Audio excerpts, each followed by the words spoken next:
तो इस वक्त की बड़ी जानकारी आपको दे रहे हैं। उन्नाव रेप कांड मामले में बड़ी जानकारी सामने आ रही है। लिविंग इंडिया न्यूज पर इस वक्त की बड़ी खबर, कुलदीप सेंगर को सुप्रीम कोर्ट से बड़ा झटका।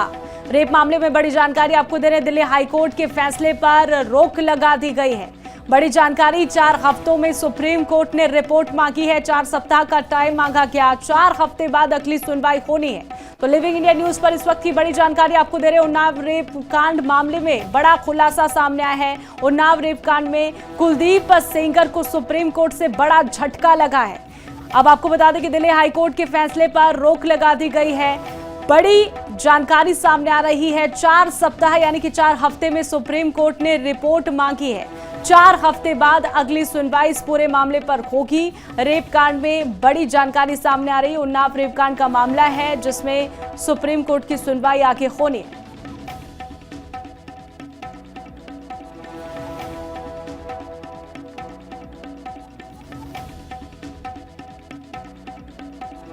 देखिए, बड़ी जानकारी सामने आ रही है। उन्नाव रेप कांड से जुड़ी ये बड़ी जानकारी। दिल्ली से हमारे साथ संवाददाता समीक्षा चौधरी जुड़ चुकी है फोन लाइन पर। समीक्षा, क्या कुछ जानकारी इस पूरे मामले को लेकर? उन्नाव रेप कांड में ये बड़ा खुलासा हुआ है। सुप्रीम कोर्ट अब आगे इसकी तारीख बढ़ा दी गई है। बड़ी जानकारी है। देखिए, हाई कोर्ट ने कुलदीप सिंह सेंगर की जो जमानत याचिका थी वो स्वीकार कर ली थी, क्योंकि रेप मामले में थी। नाबालिग उस वक्त रेप पीड़िता थी। तमाम एक्ट उस पर लगे थे, पॉक्सो एक्ट लगा था। आज सुप्रीम कोर्ट में सुनवाई हुई है। सीबीआई की तरफ से वकील पेश हुए हैं, सॉलिसिटर जनरल तुषार मेहता। उनकी ये दलील थी कि वो नाबालिग थी और किस तरह से इस पूरी षड्यंत्र को रचा गया था, उसको देखते हुए हाईकोर्ट का जो आदेश है उस पर एक बार सुनवाई करनी चाहिए। जब सुप्रीम कोर्ट ने तमाम दलीलें सुनी और तमाम तथ्य देखे, उन्होंने हाईकोर्ट की जमानत देने वाले आदेश पर तत्काल प्रभाव से रोक लगा दी। 4 हफ्ते का समय दिया गया है। समीक्षा, लगता है कि 4 हफ्ते में रिपोर्ट जो है वो आके आ जाएगी और 4 हफ्ते बाद सुनवाई जो है वो होनी है। देखिए, अदालत ने जवाब दाखिल करने के लिए 4 हफ्ते का समय दिया है। आमतौर पर सुप्रीम कोर्ट का ये सिद्धांत है कि अगर किसी दोषी या विचाराधीन कैदी को रिहा कर दिया गया हो तो बिना उसे सुने ऐसे आदेशों पर रोक नहीं लगाई जाती। लेकिन इस मामले में परिस्थितियां अलग है, क्योंकि संबंधित व्यक्ति एक दूसरे मामले में पहले से दोषी ठहराया जा चुका है। चलिए समीक्षा, शुक्रिया तमाम जानकारी के लिए। तो उन्नाव रेप कांड का ये पूरा मामला है जिसकी सुनवाई आगे होगी। कुलदीप सेंगर को सुप्रीम कोर्ट से बड़ा झटका है।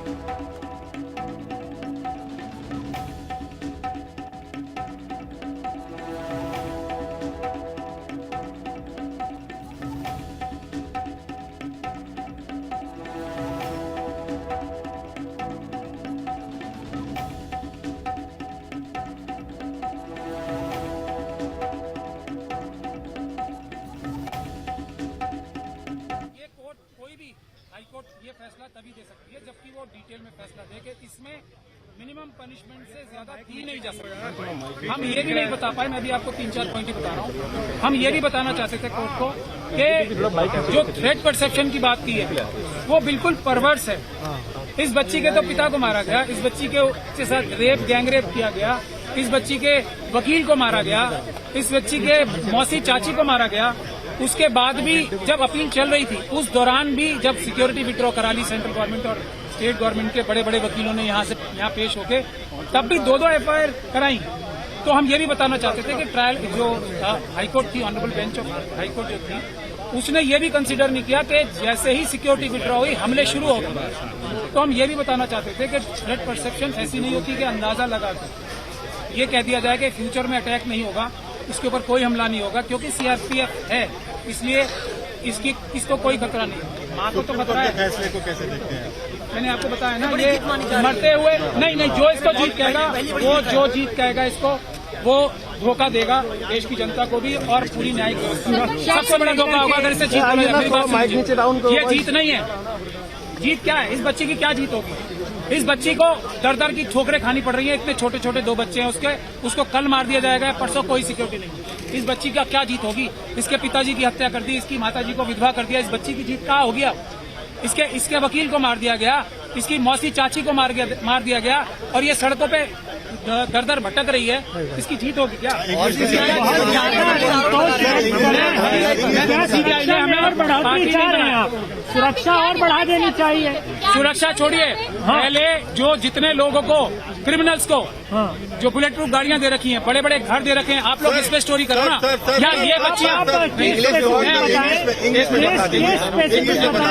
एक लाइन तो बोलने दो। हाथरस की बच्ची है ना, जब वो भी मरने लगेंगे तभी उनका भी ख्याल होगा, उसका परिवार का कोई ख्याल नहीं हो रहा ना। ये हमारी बस लास्ट टाइम ये हमारी सिस्टम का फेलियर है, हमारी सोसाइटी का फेलियर है कि हम 2 दिन 4 दिन तो किसी इशू के बारे में एक्टिव रहते हैं, उसके बाद निरंतरता नहीं होती। यही जो कि है ना स्ट्रिंग गैंग के, इस बात को जानते हैं कि 5-6 दिन 1 महीने से ज्यादा देश की जनता भूल जाएगी, क्योंकि अपनी परेशानियों में मुब्तला हो जाती है। मैं इसको, अगर आप इसको रिलीफ कह रही हो कि जो इतनी एक तरीके से पूरी तरीके से कानून व्यवस्था और सब लॉ के खिलाफ जो हाईकोर्ट की जजमेंट थी उसको रोक दिया गया, तो फिर मैं रिलीफ कह सकता हूँ। लेकिन ये बच्ची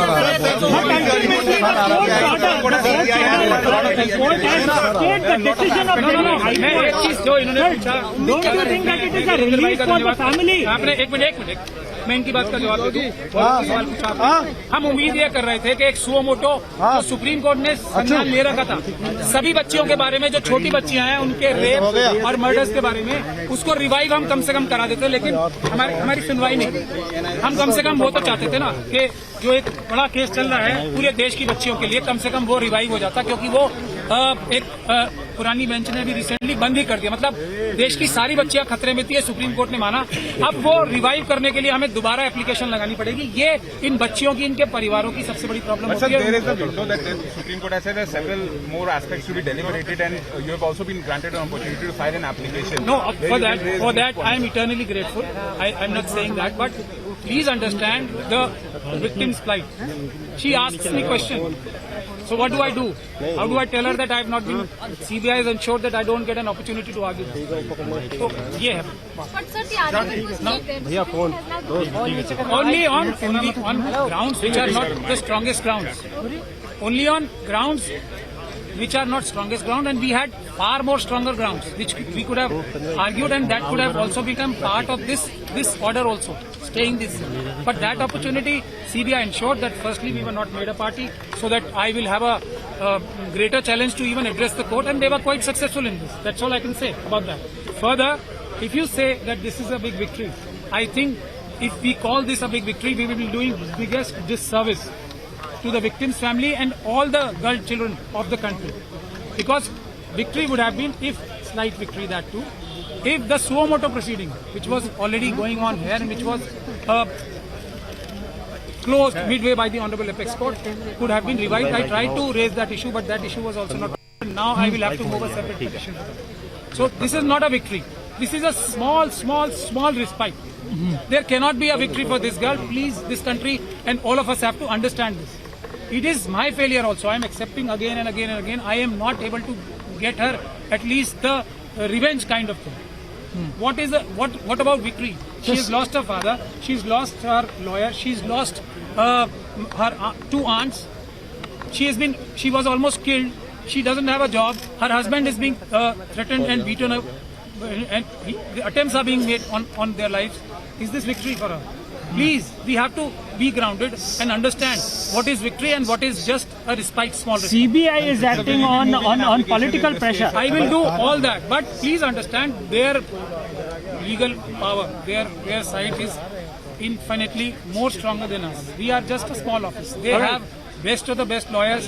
They attack us from both sides. If we would have slight respite if the CBI and the central government at least give us some opportunity to at least put our case, that they are denying again and again. Firstly, they did not make us a party. Can there be something more unfair than this? All right. That the victim is not, which is mandatory provision in law in POCSO cases, that victim has to be heard. So they ensured that court will not hear us today. That is the All right. So you are also moving an application for the CBI for Yes. registration of FIR. What happened in that?